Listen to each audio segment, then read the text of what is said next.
Might as well get started right on time. It's a great pleasure to welcome back to the university Dr. Yangyang, who is a student here working with me, and last year's prize winner for the research prize for the best theoretical astrophysics paper among students at the university. After graduating, he went on to his first postdoc at the T.D. Lee Institute in Shanghai, which has this beautiful building with this mysterious sphere that apparently you can enter and enjoy, but it has no purpose other than aesthetics.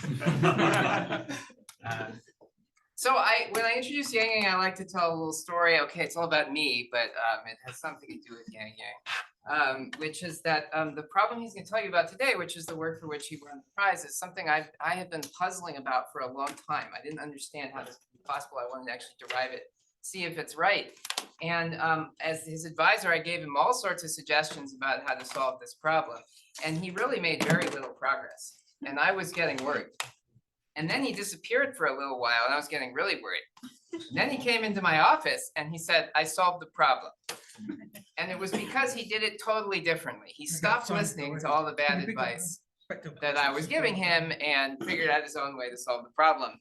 So that's what every advisor wants, although, of course, it maybe would have been better if I'd given him good advice. And I'll just leave it at that and let him tell you about this work on ultra-relativistic charged particles and Aristotelian equilibriums. Okay. So it's so good afternoon. It's very good to be back here. And as Sam said, this is would be mainly about my PhD thesis, which was done like 2 years ago. And so the title is simple. It's ultra-relativistic charged particles in Aristotelian equilibrium. So I'll tell you what is Aristotelian equilibrium. It's basically a special kind of dynamics. But let's first go to the motivations. That's why we thought about this ultra-relativistic charged particle. It's mainly because of pulsars. So for pulsars, you know that better. So you'll see the typical pulsar picture is that you have a fast rotating core with a very strong magnetic field, which looks like a dipole magnetic field, and the magnetic field is rotating. It's just like a very strong magnet rotating, and it has plasmas around it. And these plasmas, it just acts like conductor. So if you stand on the pulsar, so it's like so if you stand the pulsar, the plasma is rotating. So it's like a metal is rotating in a magnetic field. So the picture here is very simple. It's just you can think of a metal disc rotating a magnetic field. From the kindergarten physics, we know that it creates electromotive forces, right? If you have a wire connecting this metal, you get currents. This is basically the energy source of the pulsars. So by this simple picture, we can actually estimate the field strength, the electromotive force in the pulsar magnetosphere with symbol V cross B, and with the typical pulsar parameters, you can calculate the electric field can be up to 10 to the 13th volts per meter, which is super strong. So consider the size of pulsar, and if we have an electron that went through the whole potential drop of this magnetosphere, you get the energy of particles, which is equivalent is the Lorentz factor of particles up to 10 to 12, ultra-relativistic particles. Its velocity is 0.99999 million nines to speed of light.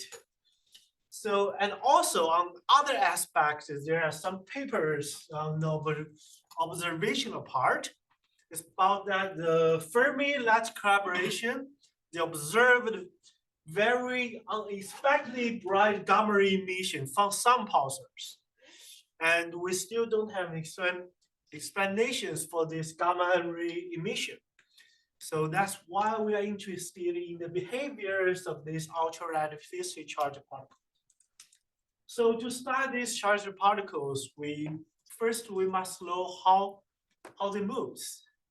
To study their dynamics, it's not simply the Lorentz force E plus V cross B. Because in such kind of regime, particles, they radiate strongly. And those radiations may have very strong back reaction on these charged particles.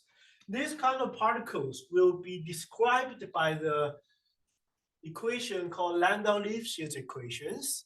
Here I just write out the 3+1 form of this kind of equation.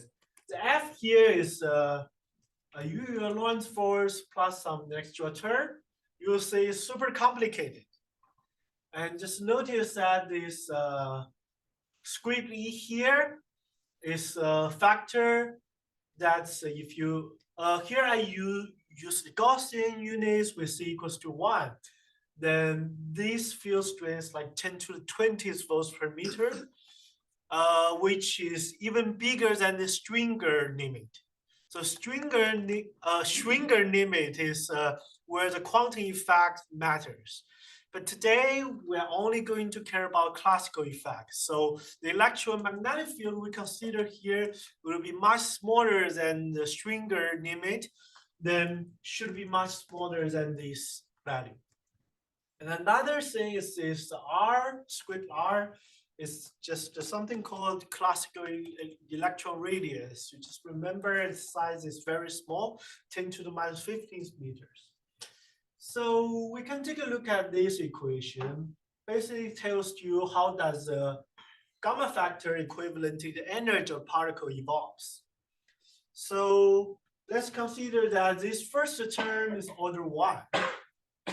And consider the last term, you'll see it's roughly like a gamma factor times the square R divided by the length scale of the system. So length scale system in the pulsar case is kilometers with 10 to 3 meters, with 10 to the minus 15 meters in the numerator, you get 10 to the minus 18. So even with a gamma factor with 10 to 12, this term is much, much smaller than 1. So we can basically ignore this term. And this second term is in the order like a strength of the field divided by this strength, which should be always much, much smaller than 1, as I said. As what's more interesting is this term. This term is gamma squared times this 1. So with the gamma factor that's 10 to 12, you can get a factor 10 to 24th, which would make this term be even greater than this term.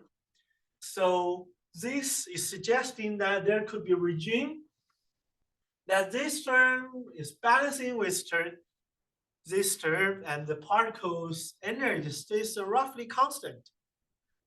So while the particle is still strongly radiating. So this regime we are interested. And this regime is this kind of energy balance is called Aristotelian equilibrium. So you may wonder, how does Aristotle has something to do with this? So this is because that, well, now we know that Newton's law, that forces determines acceleration. But a long time ago, Aristotle said force determines velocity. How does this come? Is well, there's no doubt that Aristotle was one of the greatest minds in his era, but his knowledge is limited by daily experience.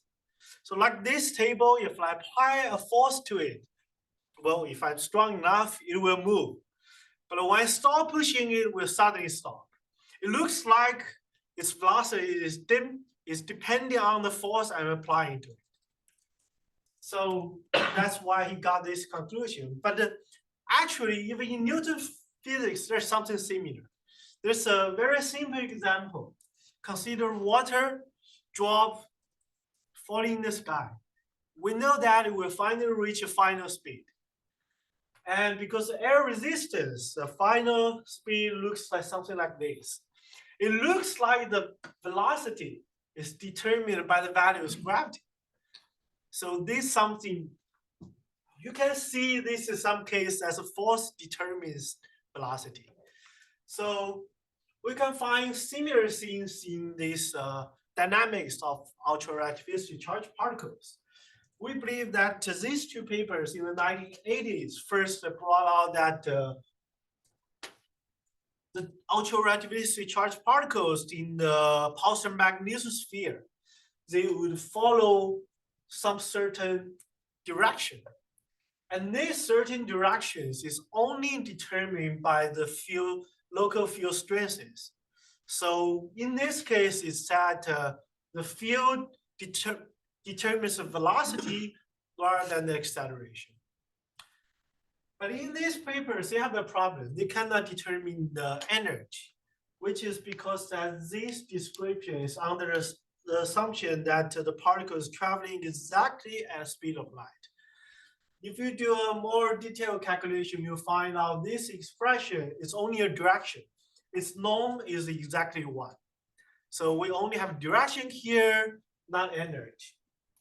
And later on, this problem is solved by another, by the way, these quantities, they can be, this E naught and B naught, they can be calculated by the Lorentz invariance of the electromagnetic field. So later, a paper in the 2030s by A. Gruzinov, he calculated the energy of the particle by using the idea that he thinks the particles is basically emitting curvature radiation. He integrated the radiation field to get a power of the radiation field. And this power of the radiation field, if the particle is really in this energy balance, this radiation power would be equal to the power input by the electric field. Then in this case, we get this gamma factor. But the problem of this one is that you don't have dynamics of the particles. It's just purely energy conservation. Right now, combining these two aspects seems the picture is complete. Like we have a direction and then energy. But if you start the details, you'll find some contradictions. Like in the first two papers, they derived everything based on some approximation. This is a simplified version of the Landau-Lifshitz equations. They actually ignore some higher order terms. They think that's not necessary. And they basically take this dv dt equals to 0. And you get something like this. And this equation with assumption that v equals to 1, you can get this direction. But the problem is if you plug this description into this part, this is power of the Lorentz force and this power of radiation reaction. You find out what's in the bracket is exactly there. So with velocity equals to 1, the gamma factor should be infinity. So this term mathematically becomes infinity times 0. It's undetermined. So there's no way to study this equation. And also, in their approximation, this dv dt equals to 0. And in the another paper, Gruzinov description, the particles emitting curvature radiation. So that means the particle's trajectory must have curvatures. In this case, a particle must have a significant acceleration. So in this picture, the power of the radiation reaction is determined. But there's a little contradiction. You must have an acceleration here. And what my work is that you find out later there is actually a simple way of combining these two papers. And in a rigorous way, everything will And the conclusion of these two papers will come out naturally from more fundamental equation, which is lambda-Lipschitz equation. So to understand the final rigorous derivation, there's one idea to introduce. That is the local structure of electromagnetic fields. So one thing you may have a question is that this direction. In the first two papers, they said the particles, they should follow this special direction. But what's special about this direction? So the answer is that if you write out the eigenequation of the field strength tensor of the electromagnetic field, so this mu dot some vector equals to eigenvalue times this vector. This is eigenequation. And you write out the space component of this eigenequation, you find out it looks something like this. It's exactly the assumption the first two papers took. So by solving this equation, you get this velocity. And also, you can write out the matrix form of this, and you solve the eigenvectors in the matrix form, you also get this kind of expression. So this is telling us that these special directions, they are indeed they are space component of the eigenvectors of the field strength tensor. And you find out these E naught and B naught, they are basically eigenvalues of these eigenvectors. And one more thing is that what's special about these eigenvectors and eigenvalues is that you find an interesting property. Use this,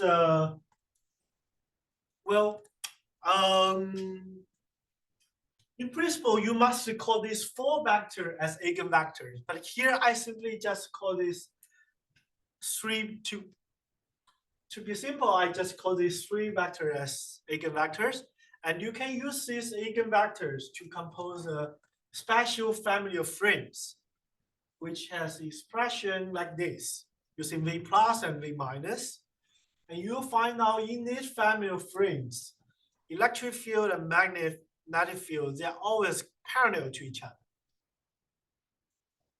And in this kind of frame, the strength of electric field takes the eigenvalue of E naught, and the strength of magnetic field takes eigenvalue of B naught. So that's their physical meanings. And also they have some special name called principal null directions in the relativistic literatures. Another interesting property is that, well, if you have E naught equals to 0, it's a purely magnetic field. And B naught equals to 0 is purely electric. And one thing I didn't mention is that if you have both these eigenvalues vanished, that's a special case. There's no family of frame you find they are parallel to each other. You find out they are always perpendicular to each other and takes the same value in any frame. And these are called null fields. If you study radiation fields, you'll find out they are of this type. One important thing is that the Aristotelian equilibrium only happens when the eigenvalue E naught is non-zero. This is not hard to understand because if you calculate the power done by the electric field, which is E dot V, if the particles really following this V plus and minus, E dot V must equals plus minus E naught. So you must have some energy input. That means you must have non-zero. So now by this knowledge, we can study the dynamics of the particles. So let's go back to this Landau-Lipschitz equation again. And as I said, I can ignore this term, I can ignore this term, and taking balance of these two terms. So this in the first order, it will give you, well, in the zeroth order, it will give you infinity times 0. So, which means we should go to higher orders, because a real massive particle, they cannot travel at speed of light, which means this assumption is only a zeroth order assumption. To study this, to further push this problem, you need to add some perturbations to this zeroth order solution. Then you may find out this fourth term, this F term has some small values. And also in the first two papers that solved the spatial interaction, they totally ignored this term. But you find out if the particle is traveling in this direction, this term is near the 0. That means to get a non-zero acceleration, you must include higher order terms. You must fully solve this term. But just with this form of perturbation is not enough. That's where I was stuck for a long time. You also need another technique that is called Frenet-Ray formula. So this formula is basically a coordinates that's following the trajectory of the particles. So let's say this is the trajectory of a particle, and along the tangent direction, you have a vector L. Then a normal direction, you have a vector N. Then you use these two directions, L cross N, you get a binormal direction K. With these three vertical directions, you have a coordinate system. Then mathematically, you can derive these directions. And this cover here is a curvature. And you find out this formula then naturally introduce the curvature of particles trajectory, which will be related to the Grozinian idea that particles emitting curvature radiation. So you can calculate derivative of these directions are related to this curvature. And this tau here is a higher order thing is called torsion, which tells you how this binomial direction change. Question? Are those supposed to be unit vectors or? Well, they are all unit vectors. Okay. Yeah.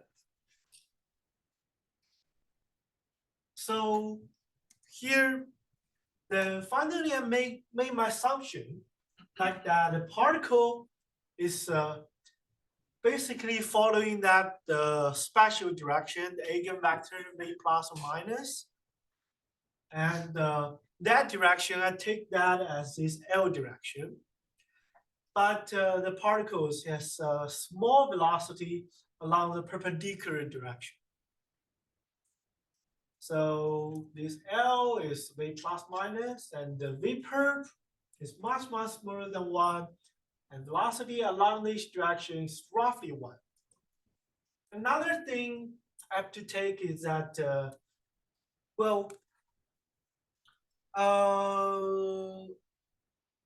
so in the Grozinoff description, the power of the curvature radiation is related to the curvature.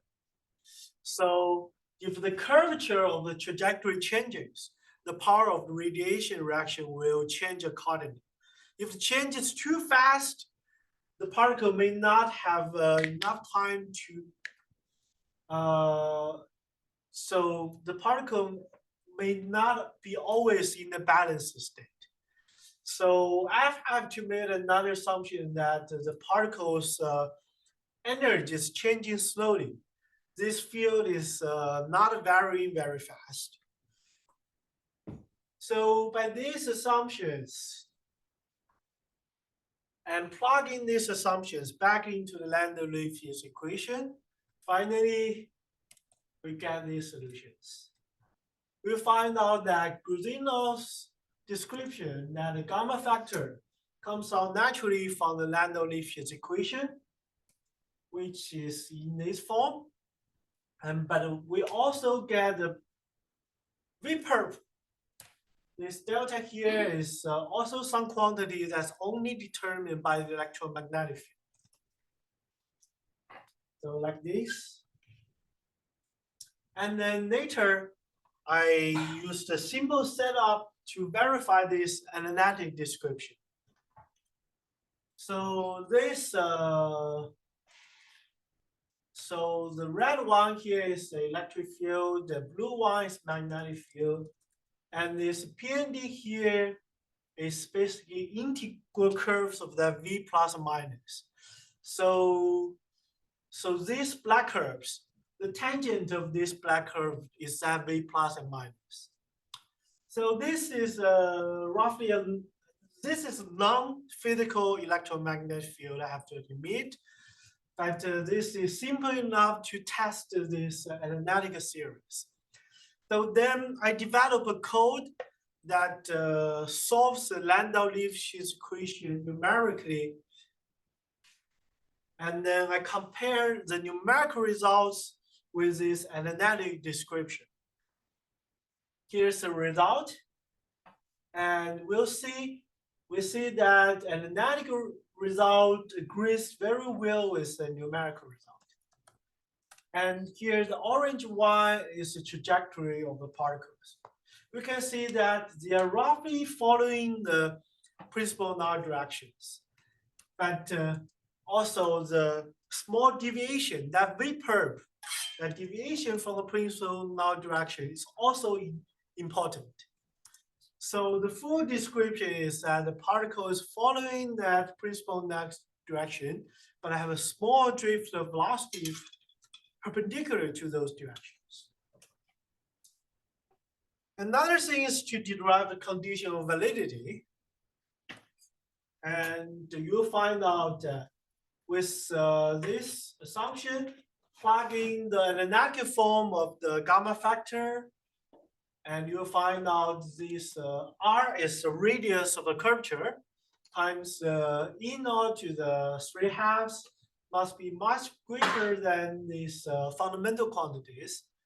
The script R is just well, if I have them here, no. The script R is classical electron radius, and the script E is some value that's even greater than Schwinger limit I introduced before. And this eta is just some geometric factor, which depends on the special structure of the electromagnetic field. So I tried 3 types of kind of artificial electromagnetic field. This is a circular, and E and B always parallel to each other. And this ellipse basically changes shapes of the electromagnetic field, and separate center, which is similar to the setup before, and they're just 2D fields. And I test if this condition is really the condition we can reach this kind of equilibrium state, or you can see an energy balanced state. So result goes like this. So these straight lines are the critical curve that's calculated by that condition of validity. And these dots are just some random samples. So in this field, I randomly choose the initial state of the particles and evolves for enough time and check if we reach this balanced state and plot it on this plot. We can see that it does show some critical behavior in both kind of setups. Question. For these particular fields, especially 2D ones, do you typically get V sub n and V sub k of the same magnitude? No, not really. This V sub k, V sub n, it depends on the local electromagnetic field. So basically, like the expressions like depends on these values, and these values is different at different locations in the field. So particle traveling in this field, their values will change. But if they are in this equilibrium state, their Vk's and Vn's will follow the prediction of this theory. V sub n and V sub k will typically be of the same magnitude. Is that right? Roughly the same scale, like these values, much smaller than 1.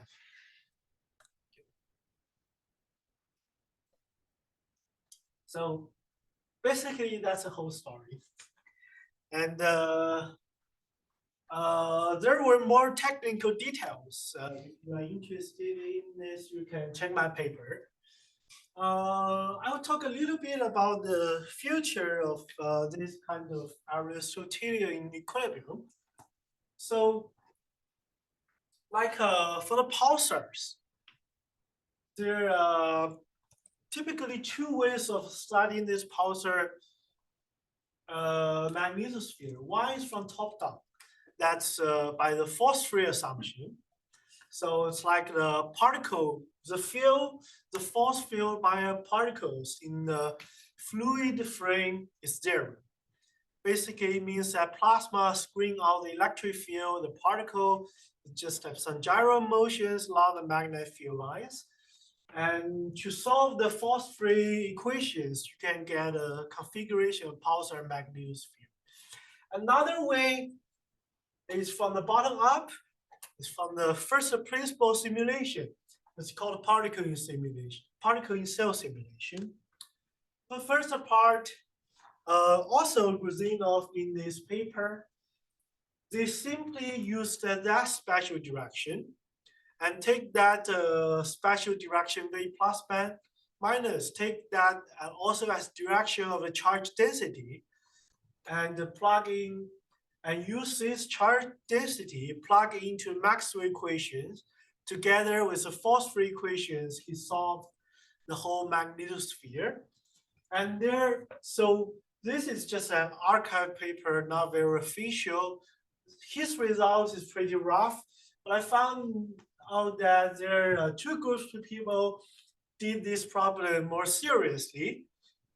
They solved basically using the same method, and this is their solution. And this color means strength that the strength of electric field that's parallel to the B field. So which means that in these regions, you have a very big non-zero E naught. Okay. What equations are they solving here? What are the assumptions? So the force-free equations together with Maxwell equations, but the assumption is that they assumes the charge, the current density follows formula something like this. And rho is the Rho is V, just divergence of V. Yes, and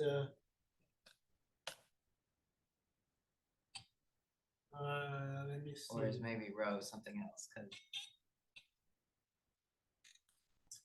So this rho is the absolute value of rho. So basically this part,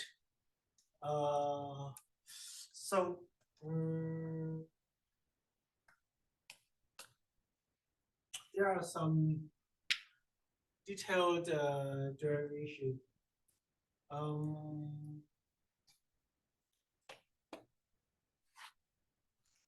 So there's actually a free still a free parameter here to determine what the real current density is. But in this current, we can discuss details later, but in the expression of the current density, they introduced that assumptions for the Aristotelian equilibrium, that charged particles is following this V plus and minus. So somewhere hidden in there is a free parameter they can dial to say how resistive their flat.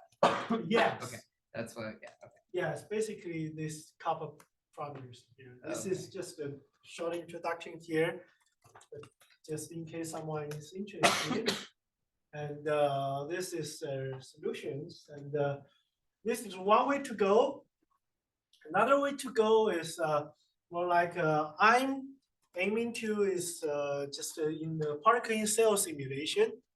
For those who not familiar with this part, is that so to describe plasma, the most fundamental equation is called the Grad equation. The F here is just a distribution function, which is particle distributions. It's a function of velocity, position, and time. So except for time, it's also sixth dimension. It lives in the phase space. So something looks like this. So the particle in cell theory is based on that we can approximate these distribution functions by some macroparticles. So imagine we have some finite number of macroparticles. We can approximate the the charge density as Q times some V times delta functions. And also current densities are like Q times individual velocity times delta function, and so on. And we can solve the particle dynamics by the equation of motion.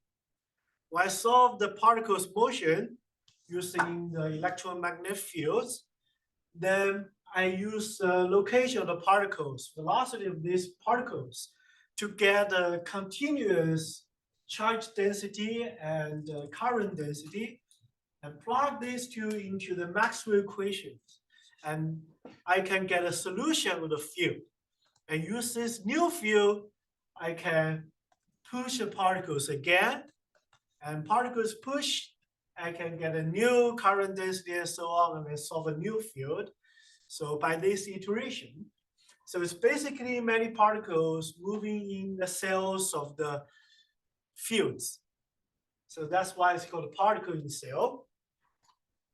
So this part is cost a lot of time, because usually particle in cell nowadays it has at least millions of particles. You must calculate equation of motion of these particles a million times each time step. So in very extreme case, like especially like pulsar's case, this could be very costly.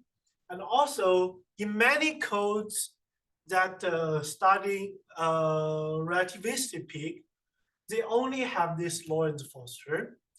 They actually didn't include radiation reaction of particles.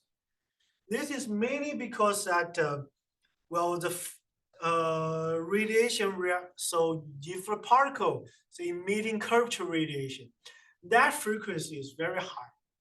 Usually like gamma rays and so on, that frequency is much, much smaller than the plasma frequency.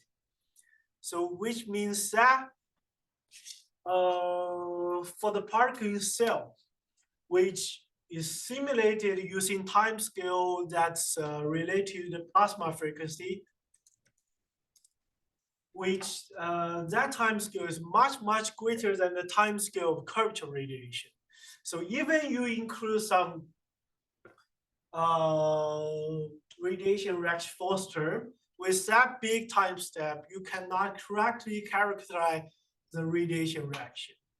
So something I'm considering here is just using some approximations here, since we know that particles moving some certain trajectory, we can simplify this part and correctly describes the particle under the influence of radiation reaction.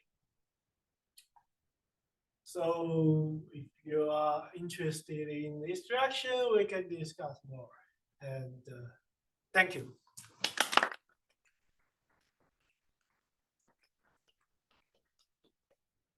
Okay, got plenty of time for questions.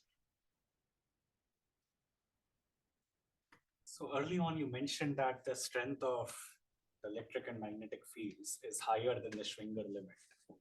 And yet you did a classical electrodynamic calculation.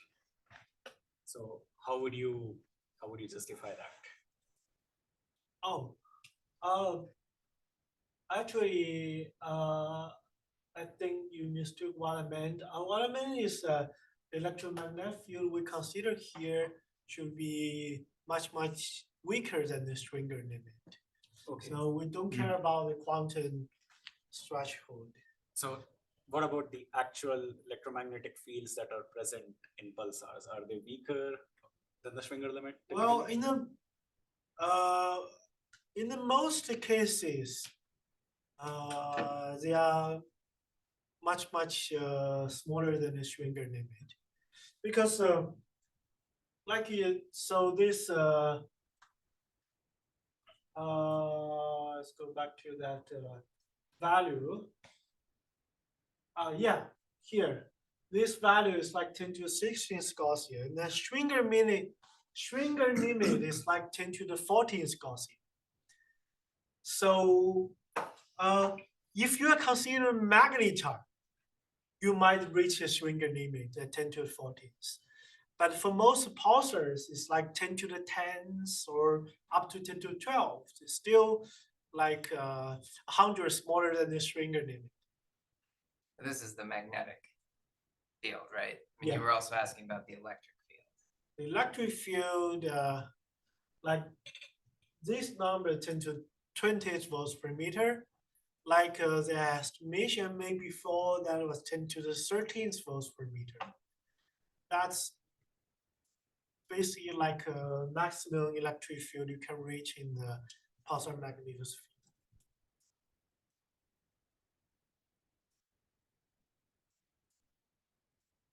The radiation reaction terms in particle and cell. Are you trying to add them using this Aristotelian approach, or are you just going to try to put in the Landau-Lifshitz terms? Well, I'm still thinking about this question. Okay. So just simply putting the Aristotelian equilibrium is the most easiest way to include the radiation reaction. But there's I did some test, but it's hard to, so we cannot use this approximation in the whole magnetosphere, just in some region. But then you must have a criteria that determine whether you are going to use Didn't you it. derive those criteria? Yeah, They're in your thesis. I derived this criteria, and yes, there's a condition of validity. And there are some numerical issues, like if you, so like the particle first in this region is moving under some equation motion, then you switch to this region, like there should be some smooth switch, not a sudden switch. And also, right now the particle in cell code is using GPU acceleration. And in GPU side, you don't want to do much if statements. So it's very inefficient on if statements. So that's, well, that's a problem. But also, I'm thinking about a more realistic ways, just using, find some way to encode this Landau-Lifshitz equation, use some simple ways to solve it, because directly solving it is very costly. So even solving this numerically, there were some tricky technical things. I struggled this for some time.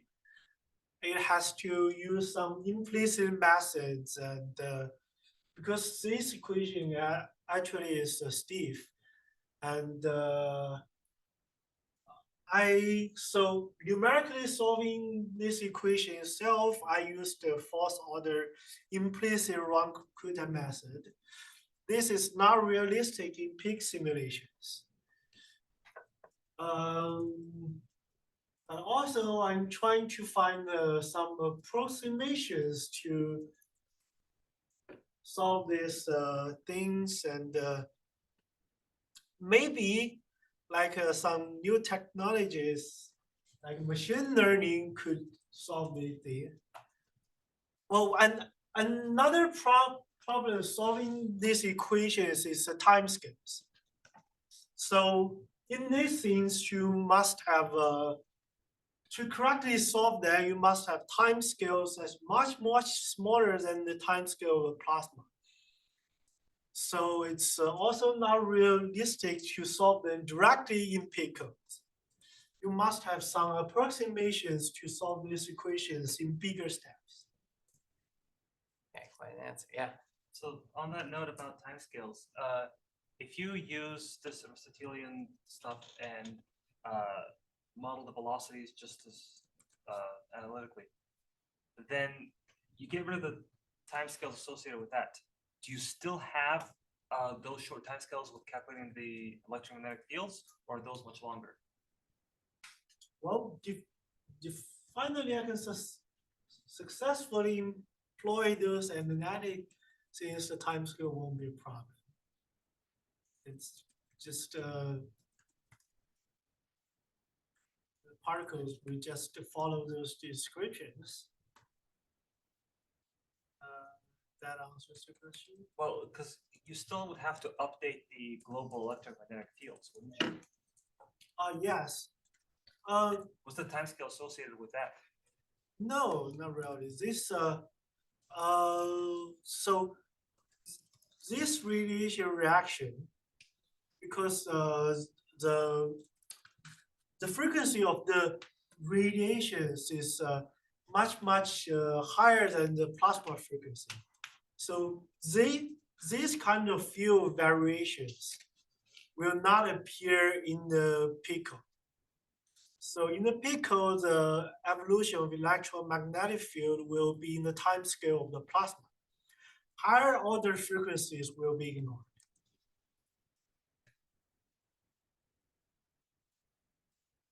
So you mentioned that you can have a state where the particles can radiate without actually losing energy. And so might be a naive question, but does this, like, how is the energy transfer taking place, and does this violate the conservation of energy in any way? No, I mean, the particle radiates, but it must have some energy input.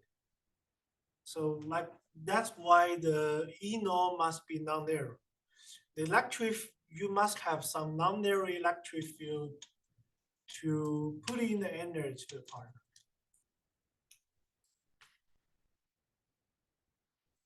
Does anything special happen when B naught is zero from an Aristotelian or would be Aristotelian point of view?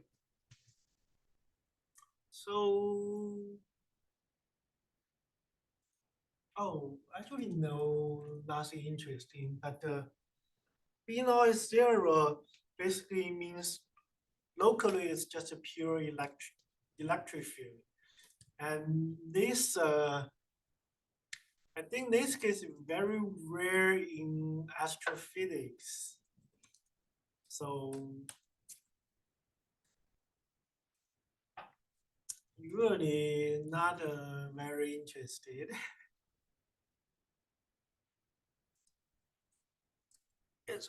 So to me, it seems like you already have the infrastructure to do individual like trajectories of particles for like some fixed background, right? Using this scheme. Is this accurate? I didn't understand the question. Like you can find what the trajectory of a particle will look like if you put it inside some prescribed electric and magnetic field, right? Yeah. So could you try and just before you do like full peak, just have like a like a dipole kind of situation instead of the simpler geometries you tested, and just see what like a particle will do, or like a just a bunch of particles. What would they do if you just put them in there? Is this something that you've looked at, or like others have already explored? Oh, that scheme, like I can put the particles in a dipole magnetic field, and together with some electric field. That's so it was not. It was hard to find an interesting case. Most of the case, it's just nothing happens. A particle would just quickly escape the field to either collapse to the core or either goes to infinity. But I'm going to test it on some force-free fields. So yeah, but analytically, I did test it in some dipole fields and so on. So there's nothing interesting happened. Can you at least say something maybe about like the power or the frequency of radiation, like as during the lifetime of a particle? Like how is it going to change? Maybe if different areas around the pulsar in this very sort of like toy model, if like you expect some area to be have higher frequency, lower frequency, or something like that. I think I cannot think anything about it because like the force-free field is very. It's actually quite different from the a simple dipole field or something, just like a. So.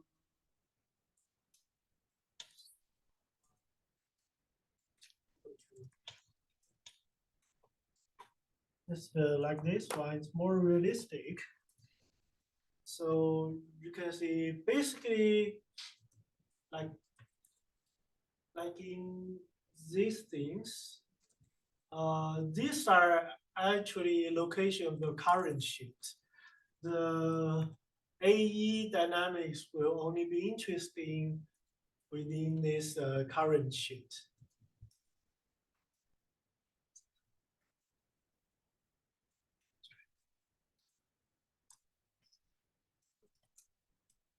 Any other questions for Yangyang? What's plotting in the right figure? What's blue and the red? Like left is the electric field, but That's also the same. That's roughly the same quantity. It's strength of E parallel. You can think of it like that.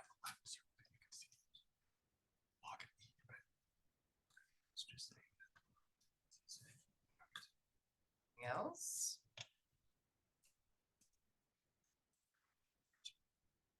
Okay, well, Yangyang is here all week and Monday, so please do add yourself to his schedule if you want to chat about anything, especially peak experts who know, or people who know how to put if statements on GPU. Thanks for a great talk.